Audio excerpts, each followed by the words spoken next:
Assalamualaikum warahmatullahi wabarakatuh.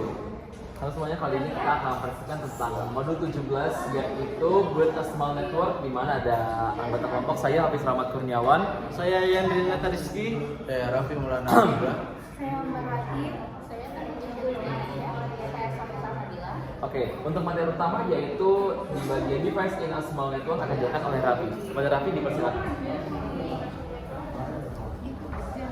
Yang pertama yaitu ada topologi jaringan kecil. Sebagian besar bisnis usaha adalah usaha kecil. Oleh karena itu, tidak mengherankan jika sebagian besar jaringan bisnis juga berukuran kecil. Desain jaringan kecil biasanya sederhana. Jumlah dan jenis perangkat yang disertakan jauh lebih sedikit dibandingkan dengan jaringan yang lebih besar. Sebagai jaringan besar membutuhkan departemen TI untuk memelihara, mengamankan, dan membatasi masalah perangkat jaringan serta melindungi data organisasi. Mengelola jaringan kecil membutuhkan banyak keterampilan yang sama seperti yang dibutuhkan untuk mengelola jaringan yang lebih besar. Jaringan kecil dikelola oleh teknisi TI lokal atau oleh profesional yang dikontrak. Kemudian ada pemilihan perangkat untuk jaringan kecil. Seperti halnya jaringan besar, jaringan kecil juga membutuhkan perencanaan dan desain untuk memenuhi kebutuhan pengguna. Perencanaan memastikan bahwa semua persyaratan, faktor, biaya, dan opsi penerapan pertimbangkan dengan semestinya. Salah satu pertimbangan desain pertama adalah jenis perantara yang akan digunakan untuk mendukung jaringan, yaitu biaya, kecepatan, dan jenis port antarmuka, kemampuan perluasan dan fitur layanan, dan sistem layanan operasi. Selanjutnya ada pengalamatan IP untuk jaringan kecil. Saat mengimplementasikan jaringan, buat skema pengalamatan dan IP dan gunakanlah semua host dan perangkat dalam suatu jaringan internet. Perangkat yang akan berperan dalam skema pengalamatan IP meliputi hal-hal berikut, yaitu perangkat pengguna akhir, server dan perangkat periferal, perangkat perantara termasuk switch dan titik akses. Selanjutnya adalah redundansi dalam jaringan kecil. Aspek penting lainnya dalam desain jaringan adalah keandalan. Bahkan bisnis kecil pun seringkali sangat beruntung pada jaringan mereka untuk operasional bisnis. Kegagalan jaringan dapat sangat merugikan. Untuk menjaga tingkat keandalan yang tinggi, redundansi diperlukan dalam desain jaringan. Redundansi membantu menghilangkan titik kegagalan tunggal. Ada banyak cara untuk mencapai redundansi dalam jaringan. Redundansi dapat dicapai dengan cara memasang peralatan duplikat, tetapi juga dapat dicapai dengan menyediakan tautan jaringan duplikat untuk area prioritas seperti yang ditunjukkan gambar. Selanjutnya adalah manajemen lalu lintas. Tujuan dari desain jaringan yang baik, bahkan untuk jaringan kecil, adalah untuk meningkatkan produktivitas karyawan dan meminimalkan waktu henti jaringan. Administrator jaringan harus mempertimbangkan berbagai jenis lalu lintas dan penanganannya dalam desain jaringan. Router dan switch dalam jaringan kecil harus dikonfigurasi untuk mendukung lalu lintas real time, seperti suara dan video, dengan cara yang tepat relatif terhadap lalu lintas data lainnya. Sekian dari saya, lanjut ke teman saya selanjutnya.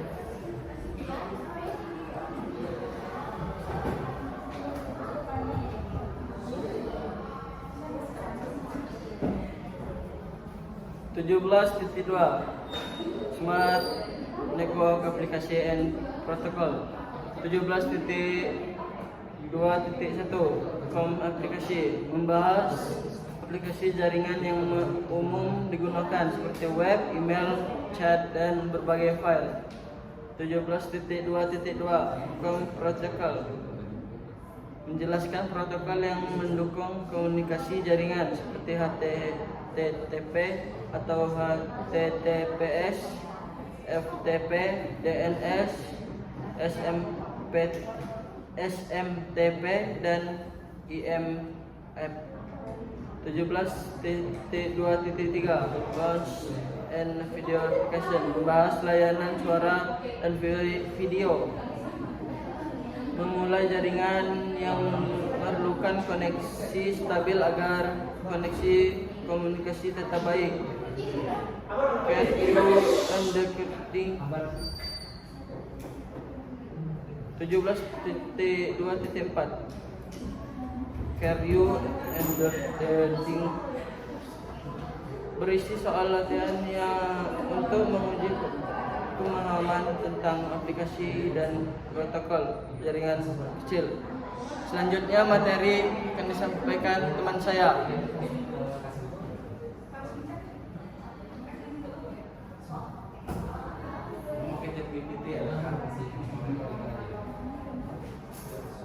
Oke, selanjutnya saya akan melanjutkan 17.3 itu ada scale to large networks. Yang pertama ada small network growth, adalah jaringan kecil dapat berkembang seiring bertambahnya pengguna, perangkat, dan layanan. Saat jaringan berkembang, diperlukan penambahan perangkat jaringan serta perencanaan agar tetap efisien dan mudah dikelola. Selanjutnya ada protokol analisis. Jadi protokol analisis itu digunakan untuk memantau dan memahami lalu lintas data pada jaringan, membantu mendeteksi masalah jaringan, menganalisis paket data, dan memastikan komunikasi berjalan dengan baik.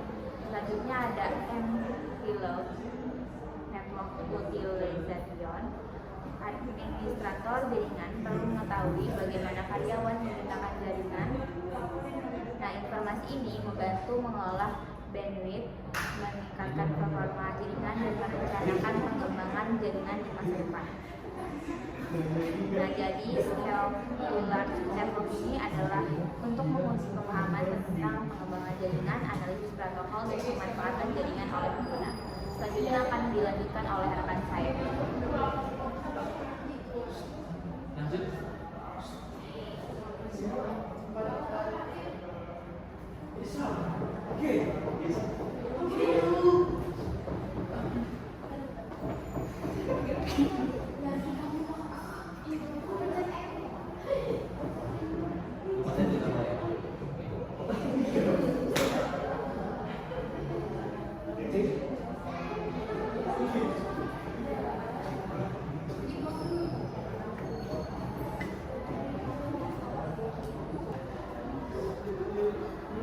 Baik, pada modul 17.4 saya akan membahas tentang verify connectivity atau cara melakukan pengecekan koneksi jaringan. Nah, verifikasi konektivitas dilakukan untuk memastikan perangkat dalam jaringan dapat saling berkomunikasi dengan baik. Salah satu cara yang paling sering digunakan adalah menggunakan perintah ping. Nah, perintah ping ini digunakan untuk mengirimkan paket IVMP, info request, ke perangkat tujuan dan melihat apakah perangkat tersebut memberikan balasan atau info reply. Nah, jika mendapat balasan, koneksi antara kedua perangkat berhasil. Kemudian, selain ping, terdapat perintah yang digunakan untuk melihat jalur perjalanan paket dari sumber menuju tujuan. Nah, perintah ini membantu mengetahui lokasi terjadinya masalah jika koneksi mengalami gangguan. Kemudian ada beberapa hal yang diperiksa saat melakukan verifikasi konektivitas, yaitu yang pertama ada koneksi fisik antar perangkat, kemudian ada konfigurasi alamat IP address, kemudian ada default gateway, kemudian ada status interface pada perangkat jaringan. Nah, jadi verifikasi connectivity ini bertujuan memastikan jaringan berjalan dengan benar dan membantu menemukan penyebab masalah ketika terjadi gangguan koneksi. Baik, selanjutnya akan dibacakan oleh teman saya.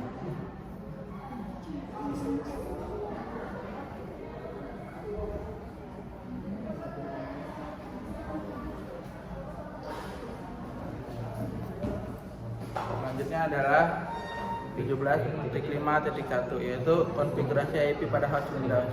Jika Anda telah menggunakan salah satu alat tetapi sebelumnya untuk memverifikasi konektivitas dan menemukan bahwa sebagian jaringan Anda tidak berfungsi sebagaimana mestinya, sekarang saatnya menggunakan beberapa perintah untuk memecahkan masalah perangkat Anda.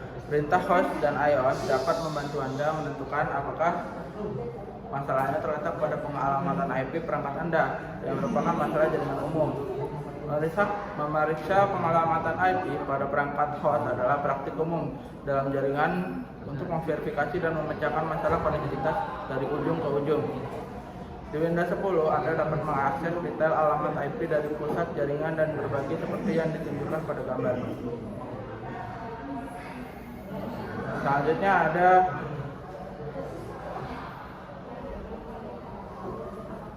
konfigurasi IP dan host Mac OS. Pada GUI komputer Mac, buka preferensi jaringan lalu Selanjutnya adalah 17.5.4, yaitu perintah ARP. Perintah ARP dieksekusi dari command prompt Windows, Linux, atau Mac. Perintah ini mencantumkan semua perangkat yang saat ini ada di cache ARP host yang mencakup alamat IPv4, alamat fisik dan jenis pengalamatan statis ataupun dinamis untuk setiap perangkat. Yaitu perintah ARP -a menampilkan alamat IP dan alamat MAC yang diketahui. Perhatikan bagaimana alamat IP 10.0.0.5 tidak termasuk dalam daftar.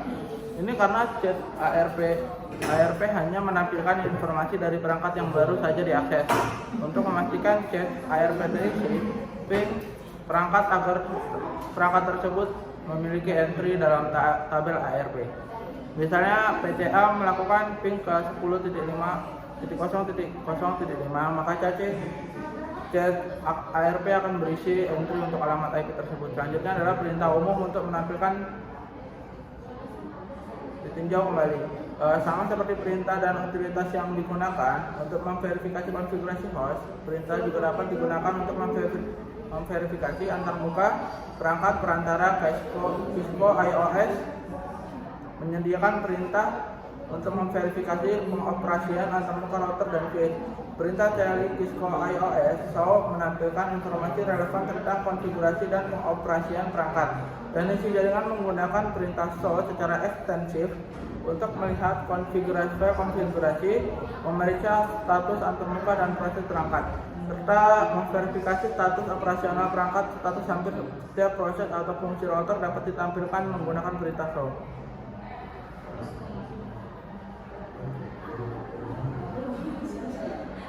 Selanjutnya ada perintah show IP interface brief. Salah satu perintah yang sering muncul digunakan adalah perintah show IP interface brief.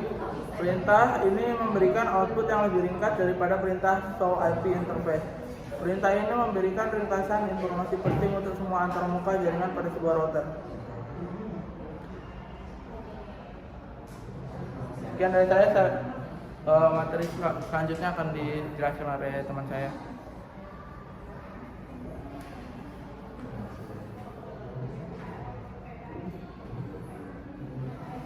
Oke, dan kita masuk ke 17.6 ya, itu troubleshooting methodology.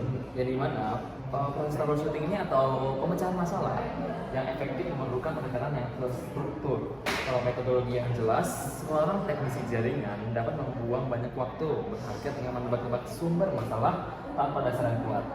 Oke, yang pertama itu ada basic troubleshooting approaches, yang dimana bagian ini membahas langkah-langkah dasar dan sistematis yang umumnya digunakan untuk mengidentifikasi dan menyelesaikan masalah jaringan. Jadi pendekatan standar ini meliputi satu, mengidentifikasi masalah atau identify the problem, yang dimana dia itu mengumpulkan informasi dari pengguna atau sistem monitoring serta mendefinisikan gejala masalah secara spesifik. Yang kedua, membangun teori kemungkinan atau penyebab, yaitu establish a theory of probable cause, di mana membuat daftar hal-hal yang paling mungkin menyebabkan gangguan berdasarkan gejala yang ditemukan. Yang ketiga ada menguji teori, yang dimana kita akan melakukan eksperimen atau verifikasi, misalnya dengan perintah ping atau threshold untuk menentukan penyebab masalahnya itu kenapa. Lalu ada menyusun dan mengimplementasikan rencana tindakan, yaitu establish a plan of action and implement the solution, di mana kita akan merancang langkah perbaikan yang aman dan mengeksekusinya tanpa mengganggu bagian jaringan yang lain. Lalu ada memverifikasi fungsionalitas sistem atau verify full system functionality, yang dimana memastikan masalah benar-benar teratasi dan tidak menimbulkan efek samping baru. Oke, selanjutnya ada resolve or escalate, yang dimana tidak semua masalah jaringan bisa atau harus diselesaikan oleh teknisi. Pertamanya menanganinya. Bagian ini mengajarkan kapan seorang teknisi harus menyelesaikan masalah sendiri atau resolve, dan kapan harus mengoper masalah tersebut ke tim yang lebih ahli, yaitu escalate. Ini mana resolve itu menyelesaikan dilakukan jika masalah berada dalam ruang lingkup wewenang pengetahuan dan memiliki dokumentasi penyelesaian yang jelas, misalnya kabel terputus atau salah konfigurasi IP dasar. Lalu ada escalate atau eskalasi di mana masalah harus segera diteruskan ke tingkatan yang lebih tinggi, seperti tier 2, tier 3, atau pihak ketiga atau vendor perangkat jika masalah terlalu kompleks, membutuhkan hak akses atau privilege yang lebih tinggi, atau jika batas penanganan SLA (Service Level Agreement) hampir habis namun solusi belum ditemukan. Lalu di 17.6.3 debug command, yang dimana perintah debug merupakan salah satu alat paling kuat sekaligus berisiko dalam Cisco atau iOS. Fungsinya menampilkan aktivitas proses internal, lalu lintas data dan status protokol secara real time langsung. Berbeda dengan perintah show yang hanya memberikan gambaran statis snapshot dari kondisi tersebut. Lalu peringatan, yang dimana penggunaan proses debug mengkonsumsi resource CPU yang sangat tinggi jika dijalankan pada router atau switch produksi yang sedang padat lalu lintas datanya. Jadi perintah ini dapat membuat perangkat hang atau mengalami kelumpuhan crash. Lalu yang terakhir ada the terminal monitor command, yang dimana saat Anda terhubung ke perangkat Cisco menggunakan koneksi jarak jauh seperti SSH atau Telnet, perangkat secara default tidak akan menampilkan pesan log system ataupun output dari perintah debug, yang dimana langsung ke layar terminal Anda dan juga pesan tersebut hanya ke koneksi konsol. Oke, untuk selanjutnya akan dijelaskan oleh kawan saya.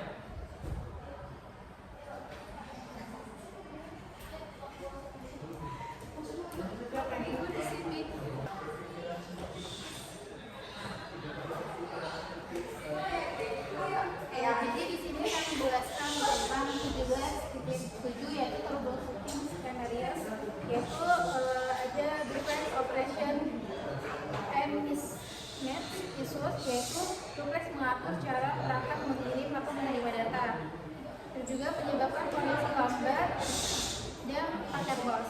Jadi solusinya samakan pengaturan duplex, auto atau full. Sini juga ada 17.2 itu IP addressing issues and iOS device. Jadi di sini tuh periksa konfigurasi IP pada router atau switch Cisco. Itu pastikan IP, subnet mask, dan interface aktif, no shutdown. Terus juga ada 17.3 yaitu IP addressing issues and home and device. Di sini pastikan IP address, subnet mask, default gateway, dan DNS sudah benar, yaitu jika memakai DHCP pastikan perangkat mendapat IP yang valid. Juga 17.7.4 yaitu default gateway issues. Default gateway digunakan untuk mengakses jaringan lain. Gateway yang salah membuat perangkat hanya bisa berkomunikasi di jaringan lokal. Juga 17.7.5 troubleshooting DNS issues. Jadi DNS ini mengubah nama domain menjadi alamat IP. Jika DNS bermasalah, website tidak bisa mengakses menggunakan nama domain. Ada juga di sini 17.7.6 yaitu paket tracer troubleshoot connectivity issue. Jadi di sini praktek mencari dan memperbaiki masalah konektivitas di Cisco paket tracer. Makanya meliputi memeriksa kabel, IP address, subnet mask, gateway, DNS, dan konfigurasi router atau switch. Ada juga 17.7.7 di sini ada lab troubleshoot connectivity issues, yaitu praktek langsung memperbaiki masalah jaringan pada perangkat nyata atau simulasi menggunakan metode troubleshooting secara sistematis hingga koneksi kembali normal. Oke, sekian materi dari saya. Oke, mungkin sekian untuk presentasi kami kali ini. Kami akhiri. Wassalamualaikum warahmatullahi wabarakatuh.